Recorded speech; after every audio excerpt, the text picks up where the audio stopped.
C programming দিয়ে আপনি যে সময় কোড লিখবেন তখন কিন্তু অনেক সময় আপনার পেজ লাগবে, যে টুকিটাকি বিষয়গুলোর মধ্যে আপনার পেজ লাগবে সেইগুলো কিন্তু আমি ধরে ধরে বুঝিয়ে দিচ্ছি। তার জন্য সিম্পল ডাটা টাইপের সম্পর্কে কিছু একটা বিষয় আছে, সেটা আপনাদেরকে একটু শেয়ার করি। সেটা হচ্ছে ইনিট যেন আছে, এই ইনিট কি একটা ডাটা টাইপ, আপনারা তো জানেন। ফ্লুইড কি, এই ফ্লুইডও হচ্ছে একটা ডাটা টাইপ। CHAR ক্রিয়ার, এটা কি একটা ডাটা টাইপ, এবং DOUBLE ডাবল হচ্ছে একটা কি ডাটা টাইপ। তার মানে এখানে 1 2 3 4 এই চারটা হচ্ছে একটা ডাটা টাইপ। এখন এই যে ইনিট মানে হচ্ছে কি, এর আগের টিউটোরিয়ালে আমি বুঝাইছি, সেটা হচ্ছে পূর্ণ সংখ্যা। পূর্ণ সংখ্যা কোনগুলো, ধরেন হচ্ছে 5 6 7 8 এরকম সংখ্যাগুলা।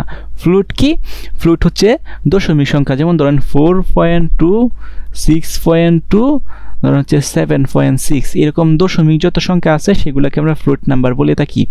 এবং CHAR মানে হচ্ছে কোনো অক্ষর আলফাবেট লিখলে আমরা সেগুলোকে বলি হচ্ছে কি বলি, আমরা কেয়ার বলি। এবং ডাবল, ডাবল হচ্ছে দশমিক সংখ্যা বাট সেগুলো বড় দশমিক, যেমন ধরেন 26.2316 এরকম বড় যে দশমিক সংখ্যাগুলো আছে সেগুলোকে আমরা ডাবল বলে থাকি। এখন আমরা যে সময় ডাটা টাইপ ডিক্লেয়ার করব বা সি প্রোগ্রামে যে সময় ডাটা টাইপ ডিক্লেয়ার করা হবে তখন কিন্তু ইনিট ফ্লোট কেয়ার ডাবল এগুলো লেখা হবে না, এইগুলার একটা ছদ্মনাম আছে বা সেটার একটা ছোট নাম আছে, সেগুলো ব্যবহার করা হবে। দেখেন এই যে দেখেন %d, এটা দেয় মানে হচ্ছে ইনিট বা পূর্ণ সংখ্যা। আমি আবারও বলতেছি, এই ইনিটের পরিবর্তে কিন্তু লেখা হবে %d। আবার ফ্লোট বা দশমিক সংখ্যার পরিবর্তে কিন্তু লেখা হবে হচ্ছে %d, পার্সেন্টেজ কি d। আবার এই যে কেয়ার মানে অক্ষরের পরিবর্তে লেখা হবে কি %c।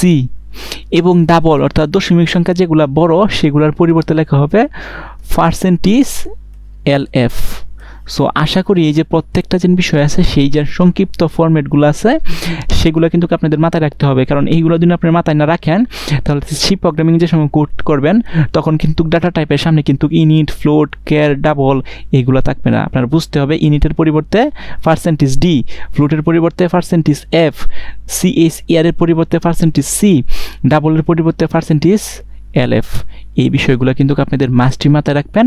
স্টুডেন্টরা কিন্তু পেস লাগায় এইখানেই কেন কোড ভুলভাল লিখে, কারণ হচ্ছে এই বিষয়গুলো কিন্তু টুকিনাকি যে বিষয়গুলো আছে সেগুলো নিয়ে ফোকাস করে না বা জানতে চেষ্টা করে না। সো আমি যেহেতু ভালোভাবে পড়াচ্ছি, so each and every single topic কিন্তু আপনাদেরকে হাতে হাতে ধরে শিখিয়ে দিচ্ছি। ওকে, সো আশা করি এই ক্লাসটা বুঝতে পারছেন। যদি না বুঝতে পারেন তাহলে আমার এই ভিডিওর কমেন্ট বক্সে কমেন্ট করবেন।